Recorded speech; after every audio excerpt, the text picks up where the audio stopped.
네, 참예수님. 네, 이제 평화에 대한 강의 마지막 시간입니다. 이제 마지막 시간은 다 전체적으로 정리하는 차원인데, 우리 구원의 완성의 자리가 어딜까요? 누구가 우리 구원을 완성했을까요? 뭐 하느님이시겠죠? 예수 그리스도겠죠? 구체적으로 어떤 사건을 통해서? 십자가 사건 통해서.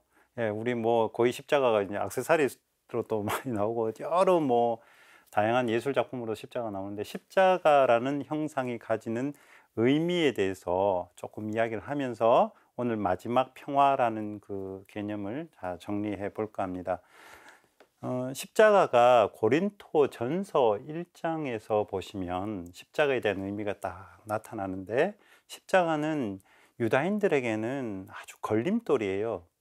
나무에 매달려서 죽는 것은 하느님의 저주를 받았다라고 유다인들은 생각을 했거든요. 그리고 다른 그리스인들에게는 어리석음입니다. 왜 저래 못난 짓을 해갖고 저 십자가에 못 박혀? 그래서 그 고린토 전서 1장에 그 말씀이 있거든요. 유다인들에게는 걸림돌이고 그리스인에게는 어리석음입니다. 그런데 이 십자가 이야기를 왜 하셨을까요? 이 십자가 이야기를 왜 고린토 전서의 사도 바오로께서는 왜 하셨냐 이거죠. 동시에 이런 말씀까지 하십니다. 십자가는 우리의 가장 강한 힘이라고요. 세상 사람들은 다 멸시하는 그 십자가가 어떻게 가장 강한 힘으로 어떻게 인식을 하셨을까?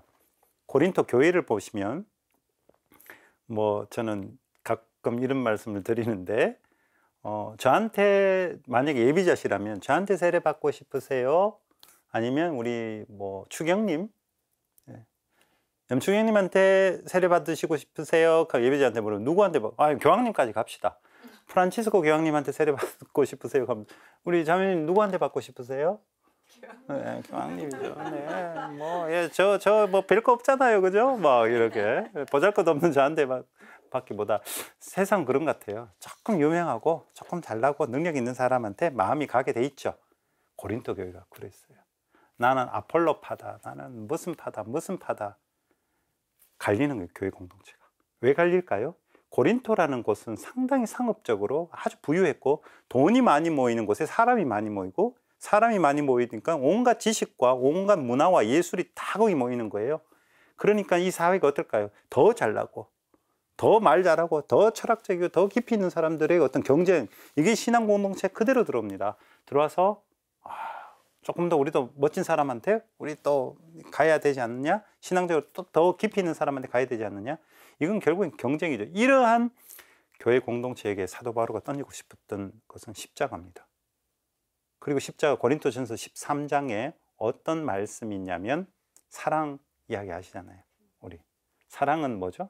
모든 것을 덮어주고 모든 것을 이해하고 모든 것을 인내하고, 모든 것을 받아들입니다. 왜 너희들은 이것이 맞다 저것이 많다 이게 더 낫다 이런 식으로 갈라지느냐? 갈라진 교회 공동체에 사도 바오로가 십자가를 이렇게 제시하면서 우리에게 가장 강한 힘은 서로 화해하자라는 것이다. 서로 화해하고 용서하자는 것이다. 그래서 오늘 마지막 시간 평화 개념에 있어서 마지막에 중요한 가치는 결국에는 화해입니다. 지난 시간에 우리가 뭐 사도 바오로의 믿음으로 의화의 자리에 평화를 말씀드렸고, 적개심을 허무는 거라고 했죠. 그냥 내 안에 적개심만 허물어 놓고 그래 나 너 미워하지 않을게 가 아직 완성이 안 됐어요. 우리는 이제 적극적으로 나아가서 화해해야 돼요. 우리 신학생 때 아주 우리 그 교수 신부님 중에 한 분이 성서 가르치신 분인데, 너무 우리를 고생시킨 분이 계세요. 한 학기 내내 그 주제로 계속해서 리포트 가지고 막 해갖고 적어내면 틀렸어. 다시 해가지고 한 학기 내내 그것을 했어요. 그게 언제냐면 군대 가기 전에, 휴학하기 전에, 이제 휴학하기 마음이 좀 뜨거든요. 좀 이렇게 좀 쉽게 해주시는데 그 신부님만 계속 그 주제로 리포트를 10장 써내면 다 벌컥해서 다시 써와 이랬어요. 그래서 진짜 공부를 열심히 할 수밖에 없었는 상황인데, 그게 뭐냐면 황금률이었어요. 황금률 너무 잘 아시잖아요. 그 마태복음 7장에 남이 너희에게 해주기를 바라는 대로 너희도 남에게 해주어라. 예수님 시대에, 그리고 조금 지나서 힐렐과 샴마이라는 두 랍비의 큰 두 축이 있습니다. 우리도 뭐 따져보면 이렇게 비유할 수 있어요. 이황하고 이하고, 그죠? 이런 두 축이듯이 샴마이, 힐렐이라는 두 축이 있는데, 샴마이는 되게 보수적이에요. 그러니까 율법학자들, 랍비들이었어요. 되게 보수적이에요. 적혀진 대로 그대로 잘 지켜야 돼. 이런 식이었으면 힐렐은 개방적이었어요. 그래서 율법의 다양한 어떤 해석을 가능하게 했고, 그렇게 막 자구적으로 해석을 하지 않고 좀 열린 상태로 해석했는데, 이 힐렐의 말이 그 시대에서 가장 개방적이고 유연하게 해석했다라고 하는 그 말씀 중에 하는 이런 말이 있어요. 남이 너에게 해서 너가 싫은 거 너도 남에게 하지 마라. 그리고 나머지 모든 율법들은 바로 이 말씀의 세부사항이다. 근데 예수님은 어떻게 했어요? 남이 너에게 해주길 바라는 대로 너희도 남에게 해주어라. 개방적이고 그렇게 유연하게 해석했다는 힐렐의 말을 하지 마라를 예수께서는 더 적극적으로 하라. 근데 남이 누구예요? 어렵습니까? 질문이? 남이라는 것은 나 말고 다른 타자잖아요. 다른 이잖아요. 우리 민족, 뭐 우리 가족, 우리 사회, 우리나라 이 개념이 아니라 나와 다른 이에게 무엇이 되었건 적극적으로 무엇을 해주라. 화해도 마찬가지입니다. 그냥 남이 적개심 머물고 뭐 괜찮아, 뭐 됐어 이게 아니라 적극적으로 이제 그 다음 단계는 적극적으로 그 사람과 하나가 되기를 바라는, 그것이 어떤 의미에서 십자가입니다. 아까 고린도전서로 돌아와서 그게 가장 강한 힘이고 그것이 하느님의 사랑을 드러내는 어떤 자리가 되는 거죠. 십자가 그만큼 우리에게 중요한 가치가 있습니다. 로마서 5장 10절에 이런 말씀이 있어요. 우리가 하느님의 원수였을 때 그분 아드님의 죽음으로 그분과 화해하게 되었다면, 하느님과의 원수가 뭘까요? 다르게 표현하면 하느님과 원수가 되었다라는 것은 내가 다른 이의 처지를 함께하지 않고 사랑하지 않고 내가 십자가의 자리에 머물지 않으면서 내가 더 좋고 내가 맞다는 것을 내가 치고 나갈 때, 그것이 설사 나는 이런 하느님을 믿고 이런 신앙생활을 하겠다라고 하느님을 따른다고 하면서도 이것이어야 된다라고 옹졸하게 완고한 상태에 있을 때, 이게 하느님과 원수되는 거예요. 그때에 그분 아드님의 죽음으로 그분과 화해했어요. 다 십자가, 방금 말씀드렸던 그 가치에 오셔야 돼요. 십자가. 누구든 누가 되었건 나와 다른 이에게 끊임없이 사랑하고 내가 받고 싶은 것, 남에게 어떻게든 뭔가 해주고자 하는 그런 적극적 의지, 그게 화해하게 되었다면, 화해가 이루어진 지금 그 아드님의 생명으로 구원을 받게 되리라는 것은 더욱 분명합니다. 화해의 자리에 뭐가 있어요? 구원이 있어요. 구원. 여러분 구원받고 싶고 구원을 위해서 성당 다니시잖아요. 그럼 뭐 하셔야 되겠어요? 지금 빨리 마음에 이게 뭔가 화해 안 된 사람, 그분한테 찾아가셔야 돼요. 그럼 마태복음도 있잖아요. 제단에 제물을 바치려고 할 때 어떻게 해요? 화해하는 사람이 있으면 가서 화해하고 하라잖아요. 성당 백날 나가면 뭐합니까?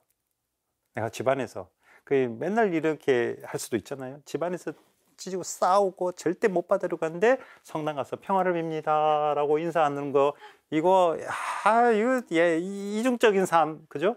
거기에 우리가 빠지면 안 된다라는 겁니다. 십자가의 가치를 실천할 때 구원의 자리가 거기 있다. 콜로사이서 1장 20절에서 22절 한번 또 구절을 볼게요. 그분 십자가의 피를 통하여 평화를 이룩하시어 땅에 있는 것이든 하늘에 있는 것이든 그분을 통하여 그분을 향하여 만물을 기꺼이 화해시키셨습니다. 여러분 여기 잘 보셔야 돼요. 하늘에 있는 것이든 땅에 있는 것이든 만물을 그분과 화해시켰다.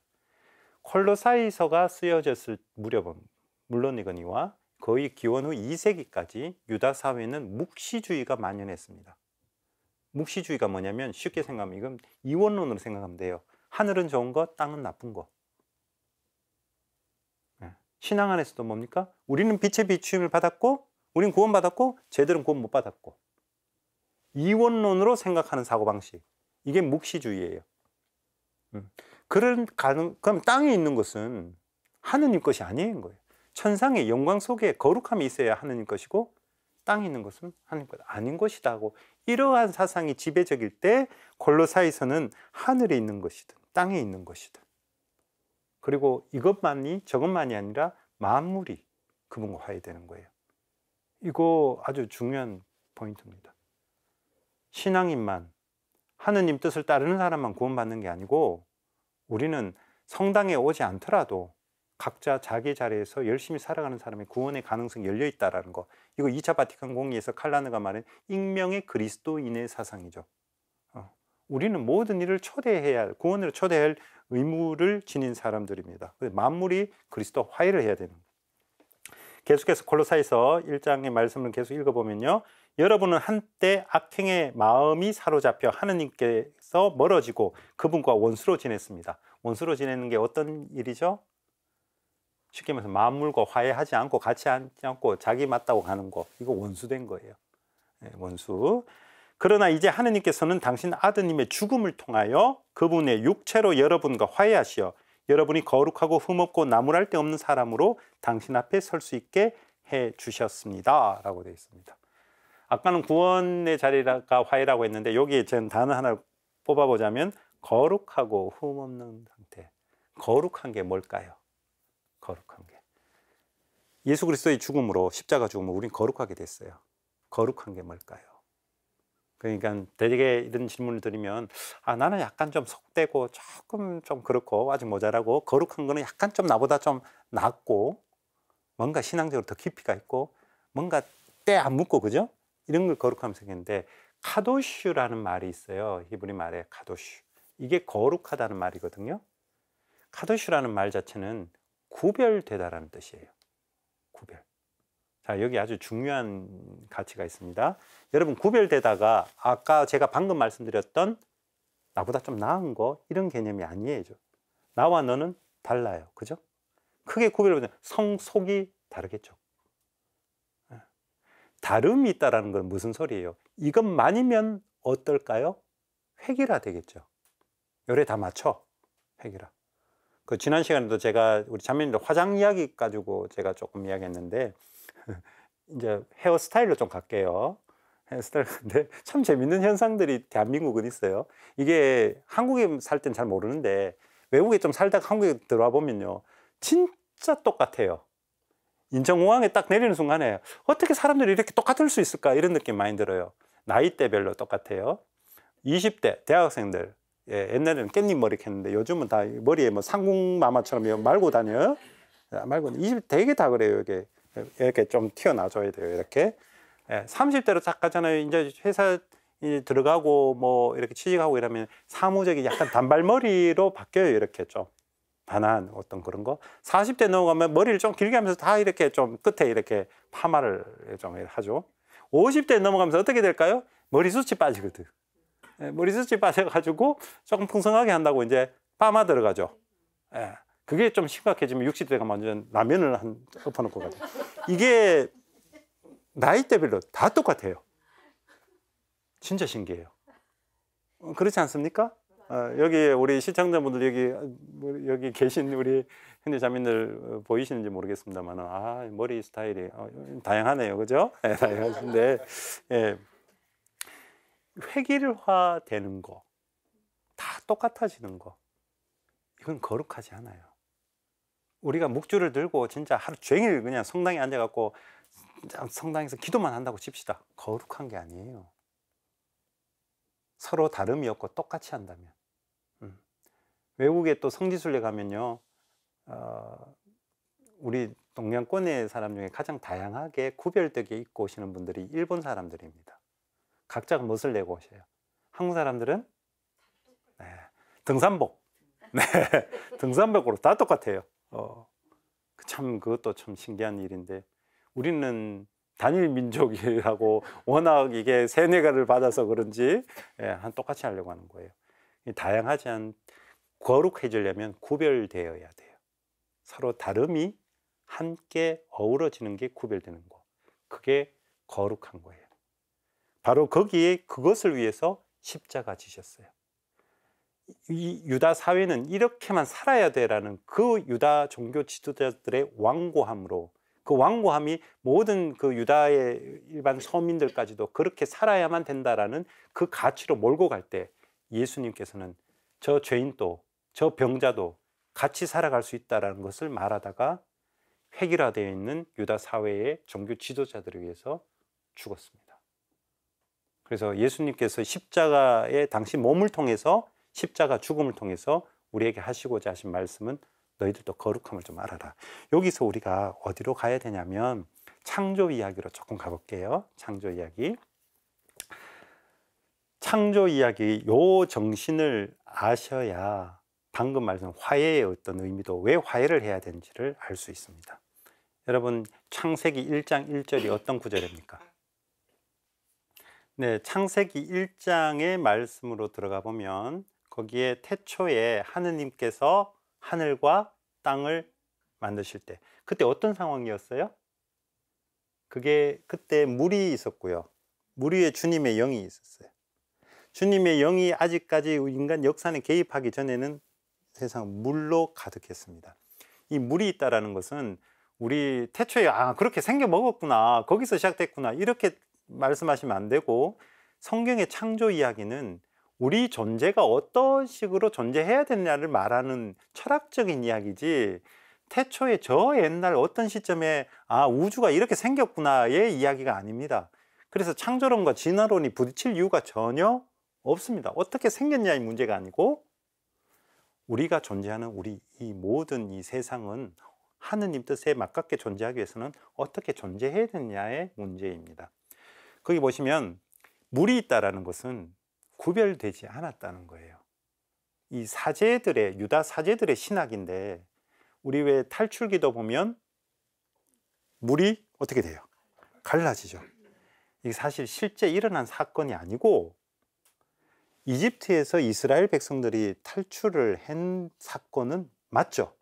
이것을 표현하기 위해서 아주 전례적인 표현이에요. 표현하기 위해서 어떻게 물이 갈라지는 거예요. 이건 어떤 의미냐면 구별된다는 거예요. 이집트 땅에서 구별되지 않게 누가 누군지도 모르게 노예로만 억압받고 살다가 드디어 광야 하느님으로 찾아나가는 길은 비로소 이스라엘이 이스라엘일 수 있고 참으로 자기 정체성을 가지고 살아갈 수 있는 시대가 열렸다라는 것을 표현하기 위해서 물을 가르는 거예요. 물이 덮여 있다는 혼돈, 카오스 상태란 말이죠. 가르는 것은 구별된다는 거죠. 창세기 이야기도 똑같은 맥락에서 묘사가 되고 있습니다. 사제들의 신학에서 창공 위의 물과 창공 아래의 물이 갈라지죠. 묻과 물이 갈라지죠. 갈라진 공간에 어떻게 돼요? 각각의 다른 생명체를 배치를 하죠. 다 좋아요. 낮과 밤이 또 어우러져야 돼요. 너무 다른, 빛이 있는 거와 빛이 없는 거, 서로 다름이 완벽하게 조화를 이루는 것이 바로 존재하는 모든 것, 그것들이 하느님 뜻에 머무는 것이다를 말하고 싶었던 거예요. 여러분들, 밤이 좋아요? 낮이 좋아요? 낮이 좋아요? 밤이 조금 분위기 있지 않습니까? 근데 왜 무조건 좋은 거 선택해야지, 이 관점이 아니라 낮과 밤이 똑같이 필요로 합니다. 구별되이. 이게 거룩함이에요. 하느님께서 보시니 좋은 것은 뭘 보시니 좋으냐면 서로 다름이 조화를 이룰 때 보시기 좋은 것이지, 빛 네가 좋아, 땅에 있는 너 생명체 너가 좋아, 바다에 있는 것 저거 아니야, 이런 개념이 아니에요. 모든 존재하는 거, 만물이 그리스도 안에서 화해하는 게 중요한 겁니다. 그래서 그 창세기 이야기 뒷부분을 보시면 계속 반복되는 단어가 있습니다. 제 종류대로, 제 종류대로. 각각은 자기 고유한 자기 가치, 자기 모습으로 존재하되 더불어서 함께 존재해야 하는 것. 네, 이것이 가장 중요한 겁니다. 이것이 가장 거룩하고요. 그래서 마지막 날 하나님이 어떻게 하셨죠? 쉬셨어요. 쉬시는 것을 프랑스의 유명하신 성사학자 폴 보샹이라는 분이 계시는데, 이 날을 어떻게 또 해석하셨냐면 하느님의 절제의 시간이라고 표현했어요. 하느님 모든 것을 만들어 놓으시고 하느님 만드신 하느님조차도 절제하고 다름을 이렇게 바라보고 계신다. 안식일이 거룩한 이유는 안식일의 사밧이라는 히브리말 사밧인데 그 뜻이 뭘까요? 우리는 쉰다라고 생각하는데 그 사전적 의미는 중지입니다. 그만해라. 너만이 전부가 아니다. 그만해라. 그만하고 뭘 봐라? 모든 피조물이 어우러져 있는 조화로운 그것을 봐라. 예. 불교에 가보시면, 불교 쪽으로 하면, 뭐 평화방송인데 불교 이야기 좀 할게요. 불교를 가면 인드라라는 신이 있고, 신전에 들어가면 인드라망이라고 있어요. 모든 게 구슬로 깨어져 있어요. 거기는 구슬로 다 깨어져 있는데, 이 구슬 시원찮아, 나 이거는 좀 뺄래, 빼버리면 각각의 구슬은 서로가 서로를 반사하고 있는데, 내 눈에 시원찮다고 해서 빼버리면 얘가 반사했던 다른 구슬 결핍이 생기겠죠. 결핍이 또 다른 걸 반사하겠죠. 반사와 반사. 하나만 빼더라도 모든 것이 무너져 내려버립니다. 하느님 만드신 피조물 이 세계도 마찬가지예요. 내 눈에 저건 필요 없다고 해서 없애버린다면 그것은 모든 세상이 파괴가 되는 겁니다. 제가 가끔 이렇게 이야기할 때 생태 이야기를 조금 하거든요. 생태 이야기하는 거. 생태 공원이라고 많이 동네마다 있죠. 그만큼 제가 언어 모순, 이 모순되는 게 그만큼 강한 게 없는 것 같다. 왜? 가만히 냅두면 생태인데 굳이 인간이 걷기 편하게 나무로 만들어 놔놓고 그 산책로라고 만든 생태공원이래요. 우리 저기 대구 그 낙동강에도 보면 습지가 아주 예쁜 게 철새들이 그렇게 많이 온 곳이 있어요. 그 습지가 너무나 그 생태학자들은 아주 중요하다고 했는데 굳이 갈아엎어 가지고 사람들 거는 산책로 만들 공원처럼 만들어 갖고 쓰레기들이 모여드는 거예요. 그래 놓고 이러면 생태공원이에요. 생태는 좋아합니다. 모든 피조물이 함께. 이게 거룩함입니다. 그래서 관계 안에서의 서로를 적극적으로 쳐다볼 줄 알아야 돼요. 그렇지 않는다면 우리는 그것을 내중심적으로 바꿔버리죠. 자기중심적으로. 이게 뭘까요? 바벨탑입니다. 획일화. 우리의 이름을 더 높이자. 같은 말을 쓰고 같은 도시에서 하나의 탑을 만들어서, 근데 하느님은 그것을 다 갈라놓죠. 그런데 이것이 화해되는 순간이 있어요. 어디서 화해가 되느냐? 다 갈라놓고 말을 서로 알아들어요? 못 알아들어요? 못 알아듣죠. 근데 이것이 알아듣는 이야기가 있습니다. 언제? 사도행전 2장에 사도가 오순절에 한 말로 하나의 언어로 이야기했는데 각각의 고장의 말로 다 알아들어요. 하나이되 각자의 언어로 알아들어요. 다른 말로 표현하면 우리 교회 공동체는, 교회가 지녀야 할 가치는 서로 다르더라도 다름을 같음으로 만드는 게 아니라 서로 달라도 같이 좋아, 같이 일치 안에서 살아가는 게 교회였다. 그러면 바벨탑에서 그렇게 하지 못한 거, 아브라함부터 성조 시대부터 해서 이스라엘 역사를 거쳐서 우리 그리스도교 교회가 될 때까지 이 모든 이 구원의 역사, 구세사의 최고로 우리가 지향해야 할 자리는 우리 교회라는 자리다. 교회에서 참으로 서로가 너무나 달라도, 아까 창조주의 낮과 밤이 너무나 달라도 교회는 다름을 그대로 인정하되 하나 되게 해야 된다. 이게 교회의 자리여야 된다. 사도 바울은 이것을 성령론에서 이것을 또 다르게 표현합니다. 성령도 안 하고 세례도 안 하고 우리는 하나이다. 근데 그리스도의 신비체가 돼야 되죠. 팔이 다리더러 너 꼴 보기 싫으니까 팔 대라, 이게 아니라 각자는, 우리 지체들은 다 서로가 달라요. 달라도 그리스도를 머리로 한 몸이 되는 거예요. 한 몸. 네, 한 몸이 돼요. 근데 똑같이 되는 거예요? 아까 헤어스타일 똑같이 되는 거예요? 아니요. 내 머리는 내가 내 고유한 나의 머리로 만들어야 돼요. 내 모습은, 내 내적인 모습은 나의 고유한 것을 말해야 돼요. 근데 우리 고유한 거 말하면 어떻게 돼요? 괜히 우리 묻어간다 이러면 같이 가야 되잖아요. 그러니까 다른 말을 표현하기 좀 그렇잖아요. 그렇게 가면 안 돼요. 각자의 자기. 우리 어머니들 모습 보면 좀 그런 게 있는데, 저희 어머니도 그렇고 평생을 가족을 위해, 남편 위해, 자식 위해 뭐 이렇게 하는데, 사실 우리 한국 사회에 여성들이 자기 이름 석자로 살아갈 만한가?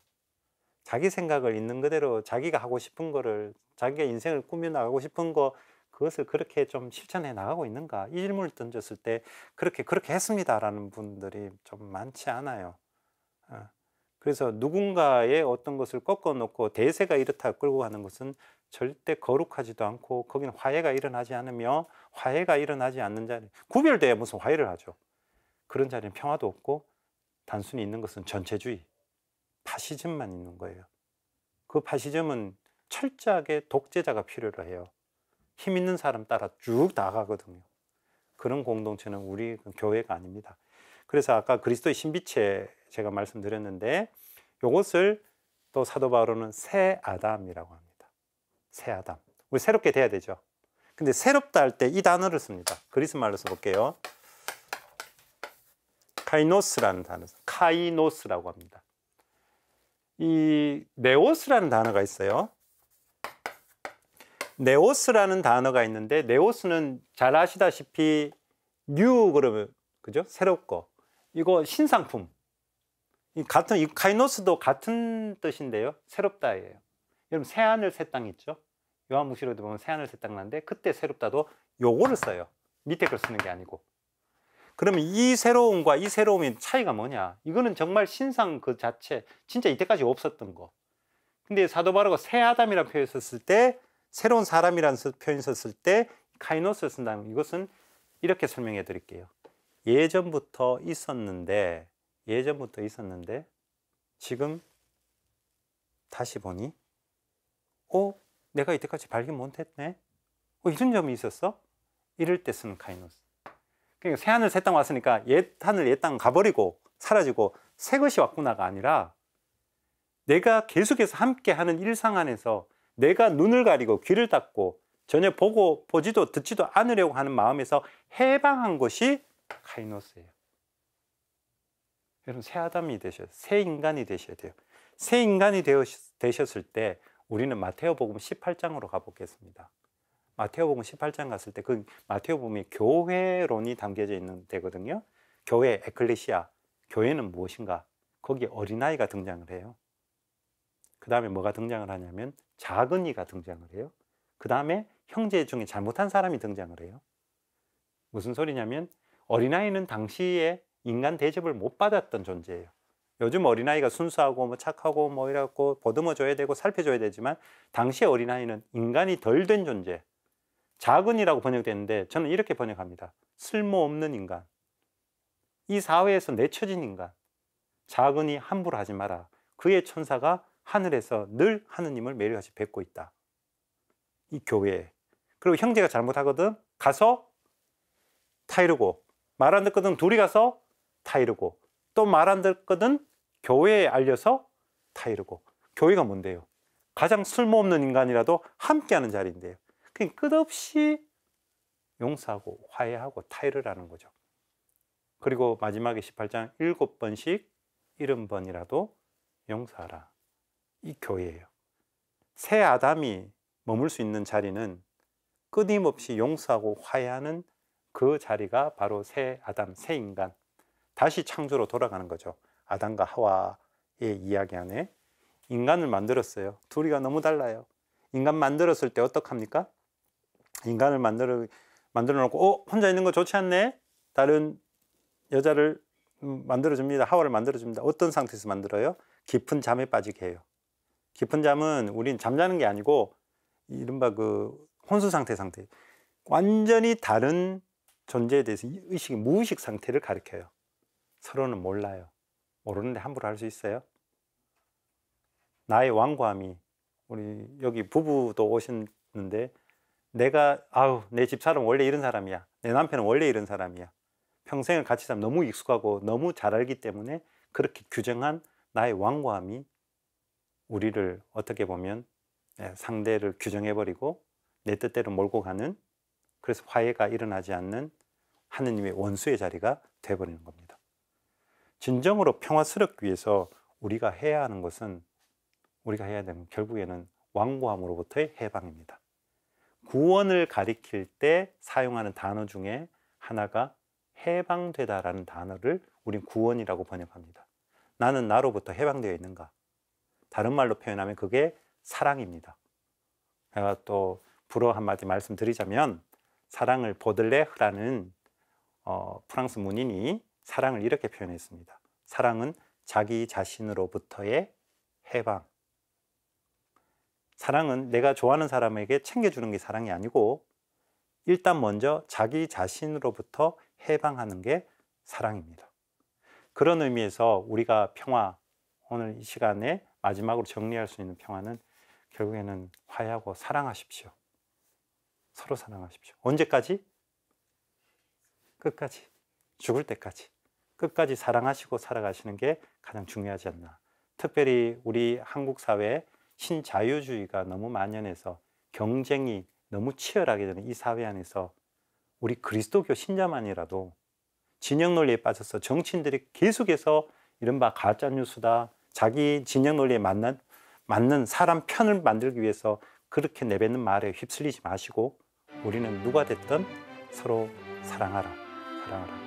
그것만 하나 기억하시면 여러분에게 참된 평화가 주어지시리라 생각합니다. 평화 속에서 늘 사랑하고 살아가시면 좋겠습니다. 그동안 수고하셨습니다.